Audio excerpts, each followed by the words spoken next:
I'm back for part 2 of Shop and Unhaul My Bookshelves.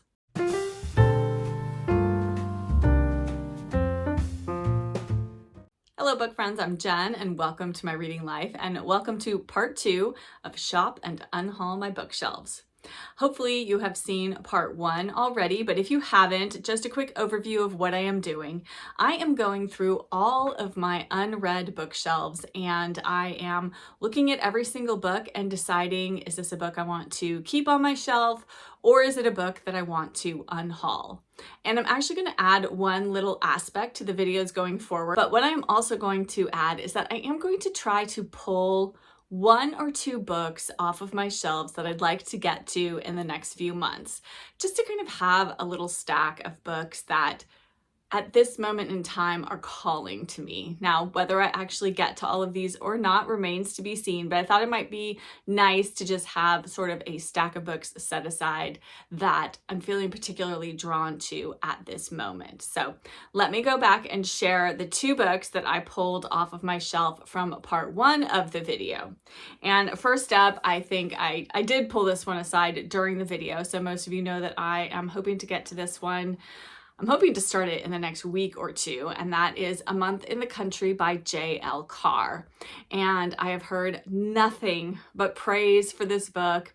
It's a slim little almost novella, and I've heard it's just wonderful. It's set in the summer, and as our weather here begins to warm up, though today it's quite gray and cool, this just seems like a perfect way to usher in the warmer weather, and I'm very much looking forward to it. And then I alluded to the second book, but I didn't actually pull it off the shelf at the time, and that is The Corner Shop by Elizabeth Cadell. I definitely want to get to this one. It just feels like what I'm in the mood for right now. I've been reading a lot of D.E. Stevenson and books from the Furrowed Middlebrow Press, and I just think this is the book I'm in the mood for. So hoping to get to this one sooner rather than later as well. Those are the 2 books from part 1, and we'll see what books I pull off today. I am going to go through this shelf right here as well as this bottom shelf. And I'm not going to be able to film this bottom shelf. I'm going to pull the books off of here and show them to you because otherwise I'd have to be laying down, I think, in order to film it so you could see this shelf. But I will insert a clip of all of the books on this bottom shelf, as well as all the books on this top shelf. So let us get settled. Grab yourself a warm beverage. I am having my mid-morning cup of tea, which is usually a decaf, and today I think I have the Clipper decaf tea today. And I'm going to take a sip, and then let's get going into the books.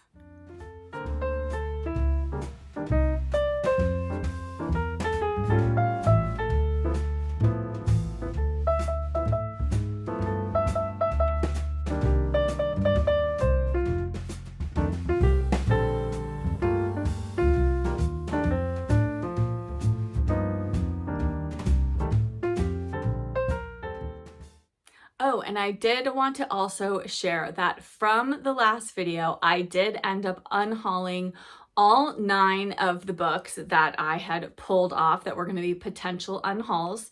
I know some of you had strong feelings about some of those books, particularly the Frederick Bachman books, but a number of people did say that those books are great on audio, and my library has both of them on audio on Libby, and so I have put them into a little tag of audiobooks that I have, so when I'm in the mood for them, then I will get to those, but I am going to actually unhaul the physical books, so I'm sorry if that's upsetting to anyone, but I have so many books to read, and I just know that I'm not really in the mood for them at this moment in time, but that's not to say in the future I won't want to pick one of them up on audio.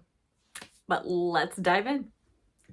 First up, I have Justine by Lawrence Durrell. And you know what's funny? I always get Lawrence Durrell and is it Gerald Durrell who wrote My Family and Other Animals? I always get the 2 of them confused. And for a long time I thought they were related, but I don't think that they are. I think they are not at all related. I think I looked that up at one point in time, but correct me if I'm wrong. And this is part of the, is this part of the Alexandria Quartet or not? So Justine, and then there's Balthazar, Mount Olive, and Clea. and they are part of the series called the Alexandria Quartet, devoted to an examination of the various aspects of love. Has anyone read this? Like, I kind of feel like I want to. I'm just not sure. I'm going to keep it for now, though, because it just feels like something I might like if I was in the mood for it. I don't know. And then next is, I think I got this at a library book sale. Yeah, I think I got this at the library book sale that my library had in the fall. And this is 2 Gothic novels by Dorothy Eden, Ravenscroft and Darkwater. Yes, I very much want to read these. I've never read anything by Dorothy Eden, but I have heard great things about her. So I do love a good Gothic novel. So these might have to be on my fall TBR, because I always want to read Gothic novels in like October, November, when the weather starts to change. That just feels like Gothic novel season to me. And then next I have a Washington Black by Essie Adugian. I think that's how you say that. And I've heard so many wonderful things about this book, and I really need to get to this. This is about a slave in Barbados, and I think he's sort of taken from the Caribbean, and they sort of go off, and it travels kind of the whole world. They go from the Caribbean to the frozen far north, London to Morocco. Washington Black is a story of self-invention and betrayal, of love and redemption, and of a world destroyed and made whole again. I think this is going to be fantastic. So this is definitely staying on my shelf. And then this book, this is another book like that Noel Barber book from the last video, where I kept seeing this sitting on my library's little bookstore shelf for a long time. And I was drawn to it. I don't know, these chunky little mass market paperbacks that just look lovely. And this takes place in the Yorkshire countryside, and it says the Second World War is finally over, rationing may remain, but passion, dreams, and secrets are in good supply. So this is about the Sutton family, it sounds like. So I think it's just like a family saga, and I am here for this. If anyone has any insights into this, or Elizabeth Elgin in general, let me know. Then I have A Girl, Woman, Other, and this was shortlisted for the Booker Prize in 2019, and I have been wanting to read this for so long. And I think this is short stories. I think it's sort of like interconnected stories. There are 12 central characters of this multi-voiced novel. And yes, I've heard wonderful things, and Simon and Rachel talked about this on the Tea or Books podcast, and they just made it sound so wonderful. And, you know, I am 100% influenced by the two of them, and so I definitely want to get to this one. Oh, Elena Ferrante, my brilliant friend. This is a book I go back and forth on. I actually started this book like when it was being super hyped and everybody was reading it, and I had trouble getting into it, but I wasn't sure if it was just like the timing of it. I don't know. I'm not sure about this one. I've heard that there's like hard things, that some of the characters aren't really likable. If you've read this, which I have to believe that there have to be at least some of you out there who have read this, please let me know. I think I'm going to set this one aside. This might be an unhaul. I mean, I can definitely get a hold of this book. I don't know. Is it good on audio? Has anybody listened to the audiobook of this? Maybe I ought to try that. Yeah, I think I'm going to set this one aside because I'm just not sure about it. And then next is The Bookshop by Penelope Fitzgerald. Penelope Fitzgerald is one of those authors I find a little bit intimidating. Like, I feel like she's very literary, and I've wanted to read this for a long time. It's very slim, and I still want to get to it. Has anyone read this? Let me know what you thought of it, but it definitely feels like one I want to read. And then I have Howard's End by Ian Forster, a classic. I haven't read Howard's End, but I have read A Room with a View. I read that in high school. My mom actually gave me a copy, which I think had both A Room with a View and Howard's End in it, but I never got to Howard's End, even though I've seen the movie and I've seen the most recent BBC adaptation of it, which was really wonderful with, what's her name? Haley Sitwell? Something like that. Anyway, it was fantastic. But I definitely want to read this at some point. And then I have this very, very old vintagey copy of The French Lieutenant's Women by John Fowles. Yes, this is one I want to read for sure. And it just feels like one of those sort of modern classic books that, you know, you should just definitely read. Or at least I should. I'm not going to speak for everyone, but I just feel like it's a book I want to read. And then I have The Hunter by Tana French. I am going to read this summer. It is set during a heat wave in Ireland, and it is the second book in the, what's this name? Cal Hooper mystery series that Tana French has written. So I very much like The Searcher, which was the first book, and I definitely am going to read this one. And then I have this Paul Gallico novel, Too Many Ghosts, which I just randomly found. I think I found this I think I found this at the little secondhand bookstore that I have near me that I really love, that I just discovered in the past couple years. And this sounds like there is actually a poltergeist. And Paul Gallico's novels, they seem to just run the gamut. They are all over the place in terms of style and genre, and you know, so you just never know what you're going to get with Paul Gallico. But he wrote Mrs. Harris Goes to Paris, which I absolutely loved, and I have a couple of children's books by him as well about a cat, and I need to read those, but this sounds like it might be fun for like maybe Halloween time. And then next up, I'm going to pull all of these. These are all the Jane Gardam books that I have on my shelf. I have read one Jane Gardam novel, and it was called The Flight of the Maidens. And it was funny because when I read it, I sort of just felt kind of lukewarm about it, but it is a book I have never stopped thinking about. Like every so often it'll just pop into my mind, and I remember it so well, so much better than I remember most books I read, and I feel like that's high praise for Jane Gardam. First up, I have 3 books that are part of a series. There is Old Filth, and then The Man in the Wooden Hat, and then Last Friends. And I believe these are all the same story being told from 3 different characters' perspectives. And Old Filth is the first one, and then I think The Man in the Wooden Hat is second. Yeah, and then Last Friends is third. And I have all 3 of them because Simon and Rachel from TR Books talked about this, and I absolutely want to read these. And then I also have one standalone of hers, Crusoe's Daughter. And I think I found this, I can't remember, maybe at my library bookstore, and I just was like, it's in pristine condition, and I had to pick it up. So this is a standalone. And this is about Polly Flint, and she is sent to live with her 2 pious aunts in a yellow house close to the Irish Sea. Anyway, so Polly loves the world of books, especially Defoe's novel Robinson Crusoe. And so, yes, this sounds just fantastic. Has anyone read Jane Gardam or any of these of her novels that I have on my shelf? But absolutely gonna read those. And then next is North and South by Elizabeth Gaskell. I haven't read North and South, but I loved the miniseries, and definitely am going to read this one. And so I'm not getting rid of this.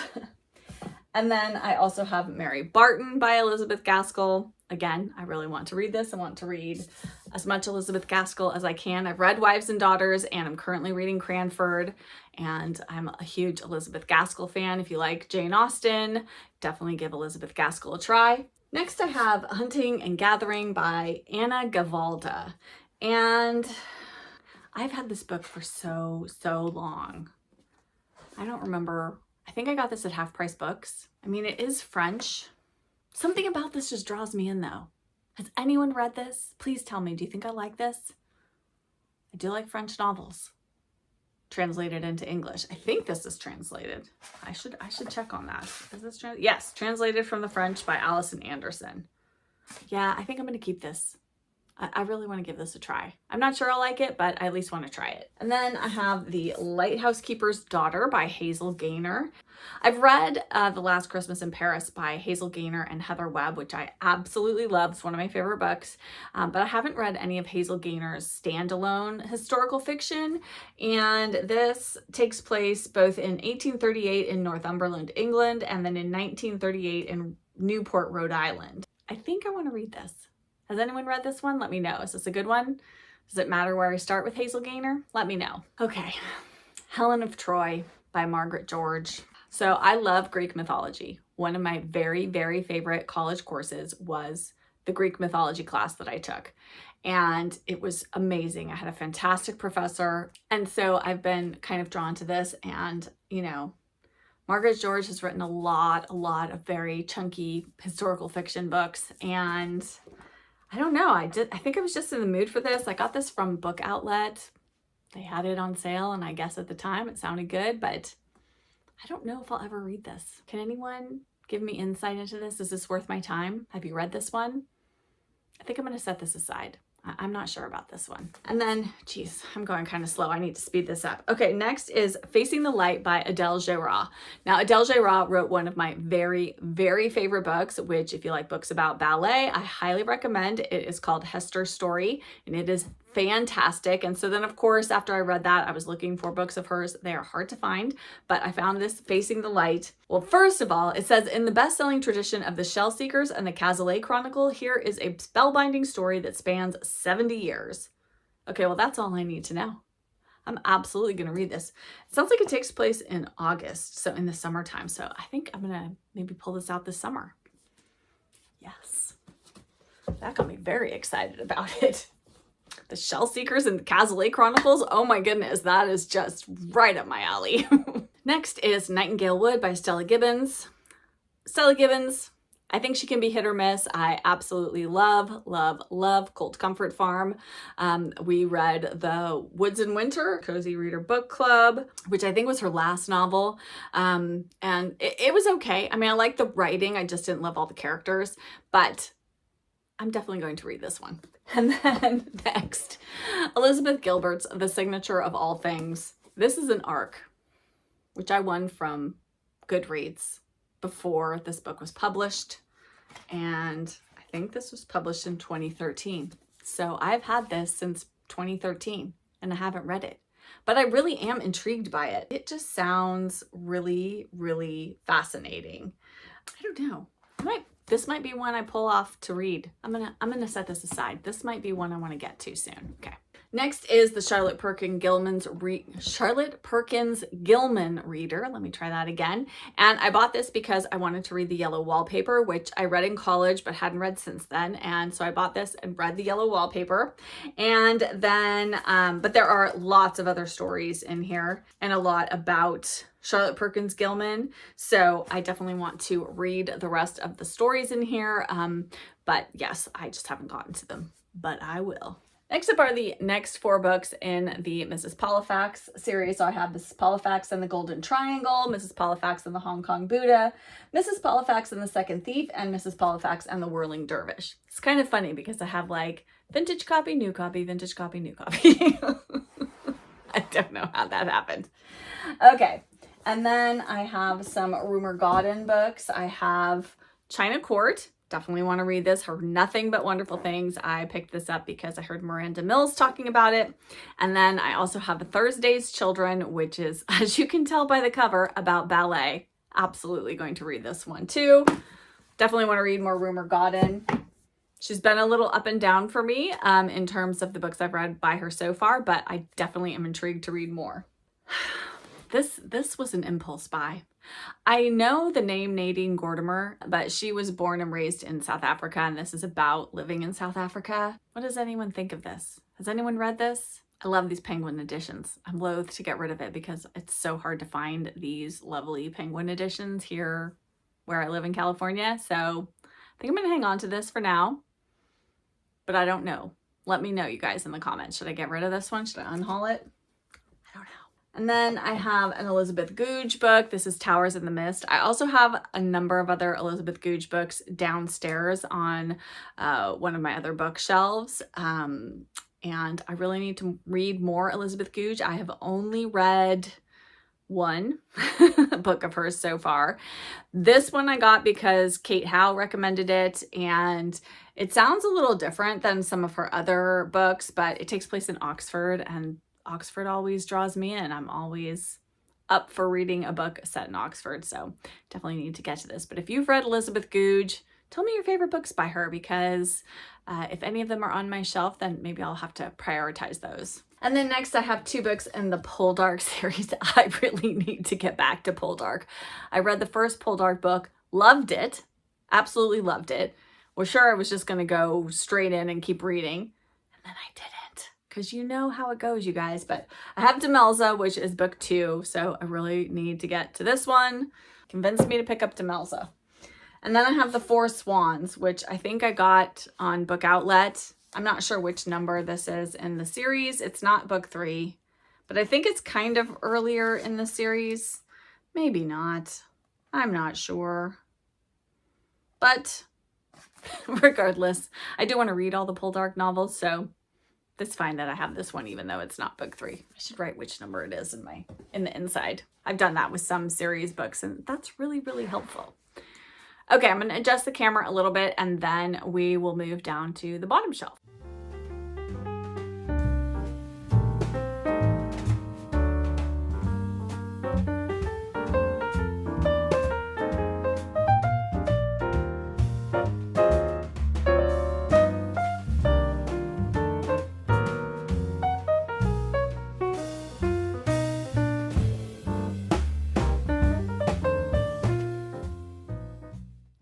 Now we are moving down to this bottom bookshelf, and I gave you a little sneak peek of what the books on this shelf are. So now I'm going to go through them a little bit more closely. And first up is Wideacre by Philippa Gregory. This has been on my shelf. This is one of the oldest books I own, I think. I don't know when I got this. It was ages and ages ago. I read The Other Boleyn Girl by Philippa Gregory. I think that might be the only Philippa Gregory I've read, but this one just sounded really, really intriguing, and it is a standalone. Oh, it's book 1 in the Wideacre trilogy. Never mind. Oh, it's part of a trilogy? I thought it was a standalone. I don't know, you guys. I've had this for so long, and I feel like if I do ever want to read it, Philippa Gregory's books are pretty easy to get. If you've read it though, if you think I should read it and read the whole trilogy, let me know, but I think I'm going to set that one aside for now. And then next I have Jasmine Nights by Julia Gregson. I just blanked on her name. And East of the Sun by Julia Gregson is one of my favorite books. Absolutely loved it. And I tried reading one of her other books and DNF'd it, but this does sound kind of interesting. It takes place in Wales and then London and then in the Middle East. Sounds like in Egypt. And it takes place, I think this is during World War II. Yes. It says, a powerful love story set against the unstable and exotic cities of Cairo and Istanbul during the height of World War II. Yes. I really want to read this. I think it sounds fantastic. Hopefully I'll like it like I enjoyed East of the Sun. And yes, so keeping this one. And then I just got this one. If you saw my recent book haul, this is Restless Dolly Maunder by Kate Grenville. This takes place in New South Wales. And yes, I am excited to give this one a try. Then next up are the next 3 books in the Ruth Galloway mystery series. So I have The Ghost Fields, The Woman in Blue, and The Chalk Pit. And actually, you know what? I think I'm going to pull The Ghost Fields off. This is the next one. I believe this is the next one I need to read. I think I had them sitting down there in order. But either way, I'm in the mood for Ruth Galloway, so I'm going to set this one aside and maybe try to get to this one again sooner rather than later. And then next up, I have East of the Mountains by David Guterson. And I've heard fantastic things about this. And I really loved Snow Falling on Cedars when I read it back when it was like a major bestseller. And it was wonderful. This takes place in mid-October. Maybe I should read this during October. That would be a great time to read this. I should make some notes about some of these books and the months I want to read them in so that I don't forget, because that's what happens. Is that I'm looking at my bookshelf and I'm like, I know there were some books I wanted to read during XYZ month, but now I don't remember what they were. So I should make a list. And then next I have The Other Bennett Sister by Janice Hadlow. Again, this is a Jane Austen retelling, obviously about Pride and Prejudice, and this is about Mary Bennet. And I've heard, I mean, lots of people love this. I know some people maybe don't love it quite as much, but I definitely want to give it a try, so keeping this one as well. Then next is Mrs. England by Stacey Halls, and yeah, I absolutely want to read this one. It sounds right up my alley, so I've heard great things about it. So definitely gonna read that. Then I have this one. I don't know why I picked this one up.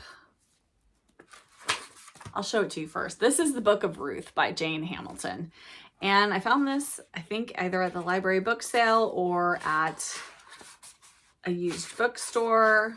I learned slowly that if you don't look at the world with perfect vision, you're bound to get yourself cooked. I'm torn on this one. I might set this one aside as an unhaul. If you've read this and you think I would like it though, please let me know in the comments. And then next is Dear Jane Austen, A Heroine's Guide to Life and Love by Patrice Hannon. I've heard mixed things about this one, but I don't know. I think it might just be kind of interesting. So I'm gonna at least give it a go. Then next, this book. Pretty sure this is the biggest book I own, and that is The Eighth Life. This is by Nino Haratischvili, something. Correct my pronunciation, apologies. This starts at the beginning of the 20th century on the edge of the Russian Empire. And I think it's a family saga. It is a book in translation. It's very heavy. It's pulling me over. This might be a book that needs to be like a year-long reading project. Possibly next year. I don't know. We shall see. I know I've had some people reach out to me in some of my older videos and say, oh, if you ever read The Eighth Life, let me know. I'd be interested in buddy reading it. So maybe this might be something we could all do as a year-long read-along. I mean, it is a chunker. Let's see how many pages it is. Oh, it's not as many as I thought. 934. But the pages are big. Like, there's a lot of words on the pages. I don't know. It's still a really big book. Yes, has anyone read this? I would love to know your thoughts on it if you have. Next is Far from the Madding Crowd by Thomas Hardy. I have not read any Thomas Hardy, so I need to read that one. That will be one of my 12 pages a day classics. And then I have Gentlemen and Players by Joanne Harris. Joanne Harris wrote Chocolat. That's probably what she's most well known for. And this one's about chess, I believe. I think it is. See, it's got all these little chess pieces down here. Anyway, I think it takes place in a school, and I'm always here for a school novel. And has anyone read this? Let me know, but I'm keeping this one. And then I have The Foundling, which is the first in the Moreland Dynasty series by Cynthia Herod Eagles. And this is an incredibly long series, but I've heard wonderful, wonderful things about it. All my books are falling down. And I'm excited to finally get into this one. I might set this one aside too. Kind of in the mood for like an epic saga. Yeah, I think I'll set it aside. Getting too many books set aside here. And then next I have The Life and Times of Hercule Poirot. And then of course I have my most recent acquisition, The Life and Times of Miss Jane Marple. These are both by Anne Hart, and I definitely want to read both of those. So those are staying. Next, I have The Go-Between by L.P. Hartley, and this is a modern classic, and I have heard good things about it, and I am intrigued to give it a go. So I think it's kind of a coming-of-age story. And then next is The Transatlantic Book Club. This is by Felicity Hayes McCoy, and this was gifted to me by one of my subscribers, Eileen. Thank you, Eileen, for giving me this one. And yes, so I am very intrigued to give this one a go. Next, I have The Sun Also Rises by Ernest Hemingway. The only Ernest Hemingway I've read is The Old Man and the Sea. I don't know. I feel like Ernest Hemingway and I are not simpatico, but I feel like I should at least try reading some Ernest Hemingway. And I think this is the one my mom said she enjoyed the most. So this is like kind of 1920s Paris. So, and I think there's like some Spanish bullfighting is in this as well. So I don't know. I'll have to give it a go. But anyone a Hemingway fan? Anyone read this one? Let me know your thoughts. And then next I have two of Georgette Hayer's mysteries. I have Death in the Stocks, and then I have Duplicate Death. Sorry, this one is very shiny because it's an ex-library copy. But yeah, I love Georgette Heyer's mysteries, and so I am going to read those for sure. Then next up is a Japanese mystery. This is Newcomer by Keigo Higashino, and I do enjoy Japanese literature and Japanese mysteries. They have their own tone and style, and I think I read another Keigo Higashino. I haven't read The Devotion of Suspect X. That's his most famous. I think I read Salvation of a Saint. Yes. And this stars Detective Galileo, and I really enjoyed it. I mean, it is not like an American or British mystery. It's got its own, like I said, tone and style, but I really enjoyed it. So I really need to read that one. Then I have Goodbye, Mr. Chips and Other Stories by James Hilton. And you know, I love a story or a book set in a school, and I've heard wonderful things about Goodbye, Mr. Chips, and I don't know why I've never read it. So definitely want to. Maybe I'll get to it this fall. And then next I have The Long View by Elizabeth Jane Howard. Speaking of the Cazalet Chronicles, which is one of my favorite family saga series, highly recommend. But this is one of Elizabeth Jane Howard's standalone novels. I don't know where I found this one. Somewhere. I feel like the reviews of this on Goodreads aren't the greatest, but I kind of don't care because I just like Elizabeth Jane Howard's writing, and I'm willing to give this one a try. So I'm going to keep this one. And then I picked this one up because quite a few viewers here said that they love Susan Howatch, and this is Cashel Mara. It doesn't have a front cover on it. So yeah, I don't know that. Ooh, it's got a great map on the inside. That's fantastic. Love that. This is the environs of Cashel Mara. Yes, so I definitely want to read this. I don't know anything about it really, but lots of people love it. So I'm going to give it a go. All right, we're down to the final few. Okay, next is a book I'm not sure about, and that is Zori by Laird Hunt. This is a Bookstagram Made Me Do It book. I love this cover though. So beautiful. Set in Indiana, Zori Underwood is our main character. A deeply compassionate novel that belongs on a shelf with the classics of Willa Cather and Marilyn Robinson. Oh, well. I like both of them a lot. Okay, I'm going to keep this one. Has anyone read this? Let me know your thoughts. I have not gotten rid of that many books this time. These shelves are good. Next up is an Eva Ibbotson. This is A Song for Summer. Seems like a good summer novel, and I think maybe it's a little bit coming of age, and it takes place, I think, in the Austrian countryside, and I think it's right maybe on the eve of World War II, like Hitler's coming to power, or maybe it's in like the 1930s. So yes, I definitely want to give this one a read. Want to read more Eva Ibbotson. And then next up is a graphic novel. This is Moving Pictures by Catherine and Stuart Immonen. And this takes place during World War II. I got this when my husband and I were first dating, and we went to our local comic book store, which also has graphic novels and things. And I picked this out, and I haven't read it, and I really should. I'm going to set this one aside too, because I should just read this. I mean, you know, it's a little graphic novel. Next is another book that has been on my shelf for a ridiculous amount of time, and that is Death in the Garden by Elizabeth Ironside. This is just another one of those books I cannot get rid of. It's set in 1925, and Diana Pollexfen is celebrating her 30th birthday at a country estate, and then her husband dies, poisoned by a cocktail that had been liberally laced with some of Diana's photographic chemicals. 60 years later, her grandniece Helena is also turning 30. She's an overworked attorney in London, and she starts to look through her great aunt's papers and soon develops another obsession, determining just who did kill George Pollexfen in that lovely sunlit garden between the wars. You know what? I think I'm going to try a chapter of this and decide. I mean, I can't even tell you how long I've had this. This edition came out in 2005, and I've probably had it since not very long after that. I think I got this at Half Price Books on the clearance cart. I'm going to set this one aside, and I'm going to give it a try, at least try a chapter and see what I think. And then if I don't like it, I'll unhaul it finally. Next is another Japanese novel. This is We'll Prescribe You a Cat by Sue Ishida. It says cats are always the perfect cure. I mean, what's not to like? a book about cats. It's a Japanese translated novel. I am here for this. And then next I have The Lottery and Other Stories by Shirley Jackson. And I've read The Lottery, but I would like to read more of Shirley Jackson's short stories. I know we'll be on the darker side, but that's okay.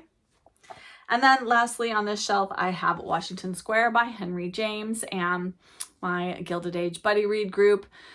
We are, of course, reading Gilded Age novels, and Henry James is a Gilded Age novelist, and Washington Square is one that's on our radar to read. So I found this Dover Thrift copy and got it so that I have it so I can read it whenever we get to it. And that's it for those two shelves. I was a little talky during this one. Sorry about that. Let's take a look at what I've decided to potentially unhaul and the books I pulled to potentially read sooner rather than later. I have too many in that stack. So the books I am planning to unhaul are the Book of Ruth by Jane Hamilton, Wideacre by Philippa Gregory, Helen of Troy, not Helena, Helen of Troy by Margaret George, and My Brilliant Friend by Elena Ferrante. So only 4 books this time, but I got rid of 9 last time, so that's pretty good overall. And then I pulled 5 books to potentially read sooner rather than later. I have Death in the Garden by Elizabeth Ironside, Moving Pictures, The Foundling by Cynthia Harrod Eagles, The Ghost Fields by Ellie Griffiths, and The Signature of All Things by Elizabeth Gilbert. I don't want to pull too many books off of my shelves. Well, I really do want to try a chapter of this one, so that one I'm for sure going to do. And then I think I'm going to do The Signature of All Things. So I think I'm going to take those 2 and I'll put the rest back. I just realized that The Ghost Fields takes place in summertime, so maybe I'll hold off on this till like around June, and then I can read that. I'm going to pull these 2 off to put in my pile of things to get to sooner rather than later. So now I have 4 books. That seems like not too many. I'm trying not to add too much to my plate. And whether I read these soon or not, it doesn't matter, but I just want to have some easy books to look at and go, am I in the mood for one of these right now? And then I can pull them right off of that stack. That is it for part 2 of Shop and Unhaul My Bookshelves. I hope you enjoyed this second entry in this little series. But let us chat down in the comments. Give me your thoughts on the books that I am planning to unhaul. Give me your thoughts on the books I put aside to hopefully get to sooner rather than later. Is there anything else you saw on my shelf that you think, Jen, that is not a book for you and you should unhaul that one as well? Please leave that in the comments. If there are books you saw on here that, Jen, you need to read these sooner rather than later, then please leave that as well. I always love to hear your thoughts, or let's chat about anything bookish down in the comments. But if you don't have anything to add in the comments and you'd like to let me know that you were here, comments really do help my channel. Then because of these 2 books that I pulled off to hopefully get to soon, and we've got Death in the Garden, and then Signature of All Things has sort of plants and things. Why don't you leave a plant or flower or some sort of garden related emoji down in the comments? I really do like seeing that you were here and that you made it this far. And like I said, those comments really do help.